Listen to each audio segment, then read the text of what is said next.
क्या पढ़ाया है? सेक्टर सेगमेंट कुछ भी पढ़ा नहीं, कुछ भी देखो ट्रायंगल थोड़ा बहुत पढ़ाया गया आपको, उसके बाद पॉलीहेड्रल का पढ़ाया गया है ना। आज कुछ भी पढ़ाया जाएगा, सर्किल पढ़ाया जाएगा, ठीक। सर्किल देखते हैं। तो सबसे पहले ये बताइए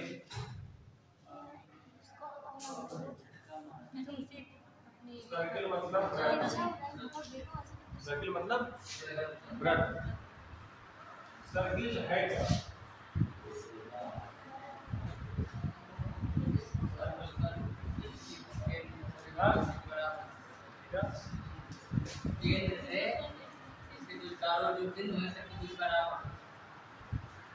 कोई मतलब नहीं है, ठीक है। इसका कोई खास लेना देना एग्जाम से नहीं है।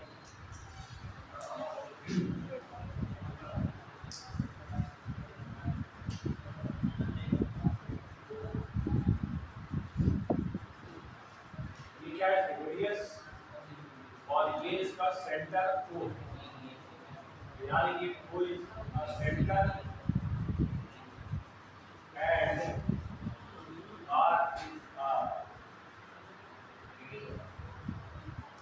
Radius of.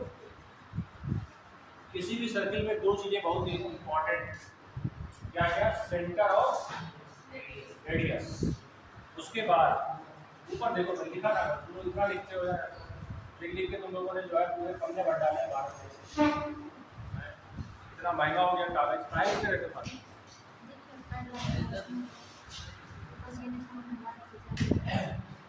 उसके बाद ये जो परिधि है, इसी को हम लोग बोलते हैं सर्कमफ्रेंस। ये बात ठीक है। परिधि ये क्या है? परिधि, परिधि मतलब सर्कमफ्रेंस, ठीक। वृत्त का एरिया क्या होता है? पाई आर। और वृत्त का सर्कमफ्रेंस कितना होता है? 2 पाई आर होता है। अब एक वृत्त होता है तो एक अर्धवृत्त भी होता है। अच्छा ये बताइए, इसका डायामीटर भी तो होगा, है ना? व्यास किसे कहते हैं? तो इसका व्यास तो ये हो जाएगा, ठीक। इसको मान लीजिए AB, और ये कौन है? व्यास है, व्यास नहीं। तो इसी में शब्द और मिलेगा, ये डायामीटर, इसे हम कहते हैं व्यास। और ये होता है कितना? 2r, ये रेडियस का 2 गुना। इसके बाद एक पाई भी है यहाँ पर। पाई का क्या काम है? पाई क्या है? पाई की वैल्यू क्या होती है? 3.14 है ना? 3.14 या फिर 180 होती है सर। क्या होती है? 180 180 180 हाँ 80 बिल्कुल सही कह रही है। देखो दोनों में अंतर है ना। ये जो वैल्यू है ये इसकी न्यूमेरिकल वैल्यू है और वो जो वैल्यू है 180 वो उसकी एंगुलर वैल्यू है। दोनों में अंतर है, ठीक है ना। ये इसकी न्यूमेरिकल वैल्यू है और वो उसकी एंगुलर वैल्यू है। एंगुलर मतलब कोणीय मान है, वो उसका कोणीय मान है और ये इसका अलजेब्रिक मान है, बीजगणितीय मान है, ठीक है। दोनों का यूज कहाँ करते हैं? दोनों का यूज जहाँ जहाँ करते हैं वहाँ कर सकते हैं, ठीक है। आई और रेडियन आई और बिल्कुल एक नहीं, रेडियन का क्या लिया जाएगा। आप तुम्हें एक बिल्कुल इतिहास बताते हैं। ये जो डिग्री रेट या ये सब जो बातें आई हैं कहाँ से आई, ठीक है। थोड़ा सा इसको घुमा देते हैं टॉपिक को और बात पूछी गई है तो पूरी बता देते हैं। ये जो चीजें हैं ये सब कहाँ से संबंधित है? एंगल। एंगल पे ध्यान दीजिएगा। एंगल का मतलब होता है कोण। एंगल का मतलब क्या होता है? कोण। और अगर मैं आपसे पूछूं कि एंगल क्या है तो आप क्या बताएंगे? एंगल क्या है? एंगल कोण है। कोण क्या है? एंगल है। इसके अलावा कुछ है?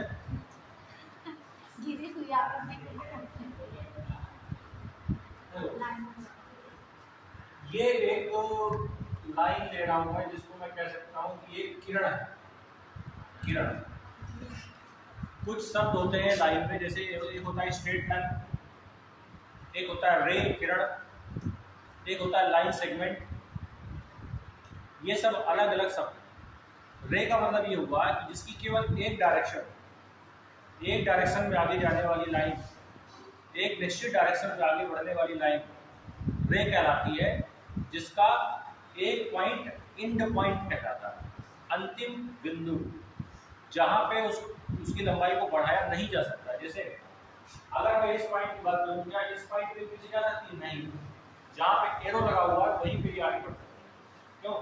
तो ऐसी लाइन को हम लोग रे कहते हैं। रे रे रे मतलब किरण। रे मतलब किरण।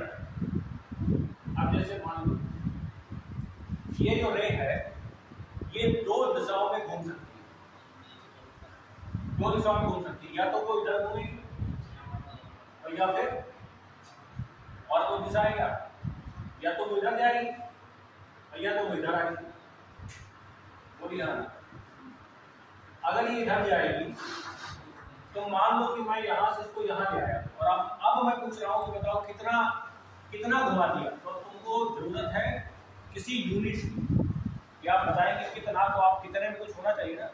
जैसे मान लीजिए आप मार्केट जा रहे हैं, मैं आपसे कहूँ कि तुम ऐसा करो आलू ले आओ, तो तुम कहोगे कितना, तो फिर बताने के लिए मेरे पास होना चाहिए। तो मैं बोलूँगा केजी में।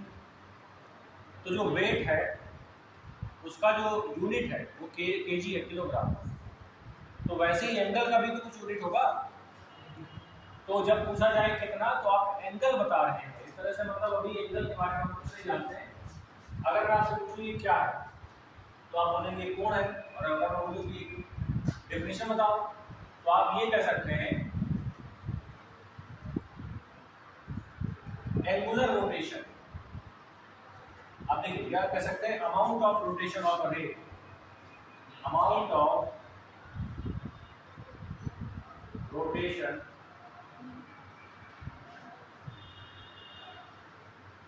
of a ray around its origin is called angle.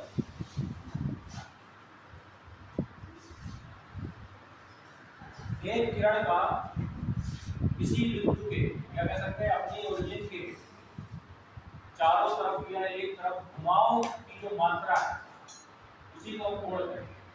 और इसी को मैंने बोला है अमाउंट ऑफ रोटेशन।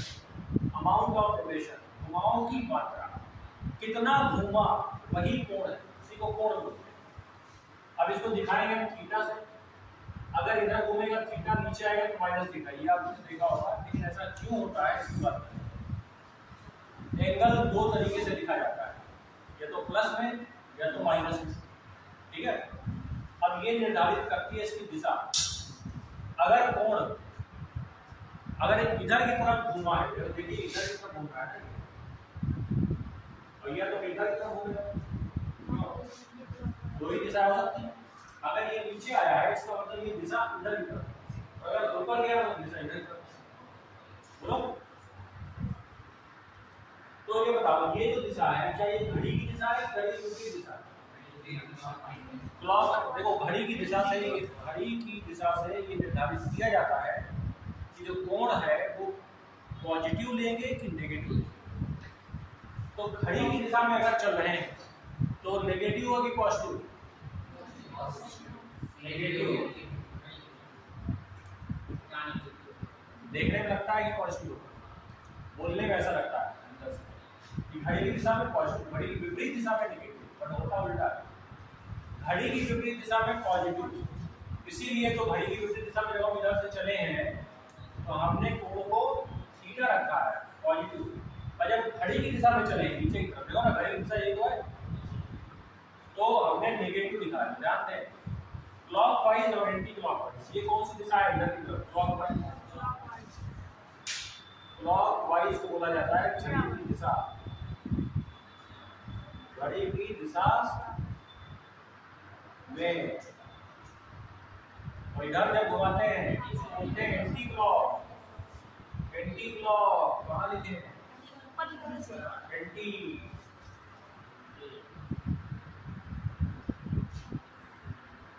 घड़ी की विपरीत दिशा में, घड़ी की विपरीत दिशा में एंगल कैसा? पॉजिटिव। एंगल कैसा? नेगेटिव। तो बात को ध्यान रखना है पहली बात। अब कोण तो समझ गए हम क्या होता है, लेकिन अब कोण कितने तरह का होता है अब इसमें बात करेंगे, ठीक है ना। तो एक बात दिमाग में आती है, सर बता तो दिया पॉजिटिव होता है नेगेटिव होता है, बट ये जो पॉजिटिव नेगेटिव है ये तो उसकी दिशाओं के आधार पर विभाजन किया है, ये तो दिशाओं के आधार पर विभाजन है ना, लेकिन उसके अमाउंट के आधार पर विभाजन अगर करना है तो कैसे करेंगे? तो इसीलिए फिर इसका सिस्टम अलग अलग बनाया, अलग अलग लोग आए, अलग अलग लोगों ने थ्योरी दी और उसी पर ये सब शुरू हो गया। जैसे मान लो कि किलोग्राम, किसी ने कहा होगा किलोग्राम, कोई दूसरा आया होगा उसने थोड़ा और डीप स्टडी किया, उसे पता चला कि नहीं किलोग्राम के बाद ग्राम यूज होता है। क्यों? क्योंकि जब हर चीज आलू के बराबर वजन की थोड़ी ना होती है, और 16 आलू वजन के लोगे 5 किलो, तो क्या होगा? इसीलिए उसको मापने के लिए बहुत छोटी इकाई की जरूरत है, समझ गए? इसलिए ग्राम से मिलीग्राम, समझ रहे हैं ना।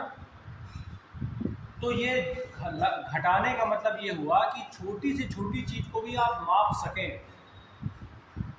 इकाई को क्यों घटाया जाता है? क्योंकि छोटी छोटी चीजों को भी आप मेजरमेंट कर सकें, माप सकें, तौल सकें। क्लियर? इसीलिए छोटी इकाइयां हैं, बड़ी चीज है तो बड़ी इकाइयां हैं, समझ रहे ना बात। तो इसी तरह इसमें आया, तो इसमें कुछ थ्योरी आई मापने की। कौन कौन सी? जरा वो थ्योरी का नाम लिखिए। पहली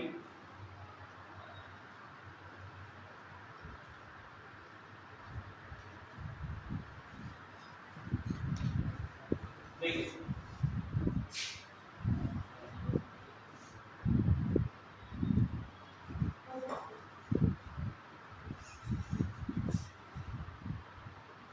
कोणों को मापने के तरीके दिखाओ। मेजरमेंट ऑफ एंगल, कोणों को मापने के तरीके दिखाओ। पहला एक मेथड आया कोणों को मापने का, जिसे हम कहेंगे, इसको बोला जाता है जेक्साडेसिमल मेथड। क्या बोलेंगे? जेक्साडेसिमल मेथड, प्रोनाउंसिएशन इसका जेक्सा। दूसरा सेंटेसिमल मेथड, सेंटेसिमल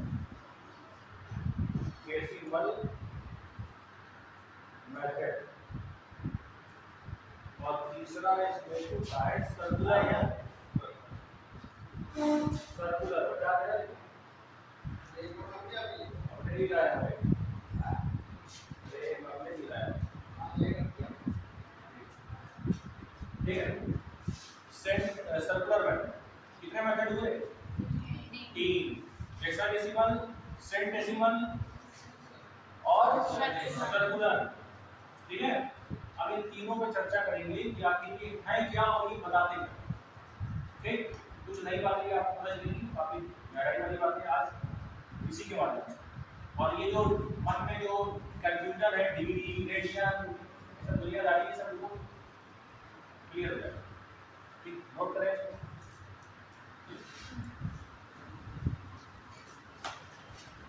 शुरू कर दिया करो तुरंत।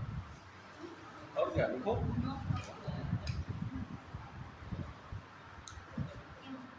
मोबाइल ही दिख रहा है। तो मोबाइल देख लो तुम। यहाँ से वीडियो देख के लिखो। नहीं बहुत छोटा है। देखो कितना प्यारा लिखता हूँ, सुंदर। छोटा है इसमें बहुत।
आगे बढ़े। 2 मिनट से।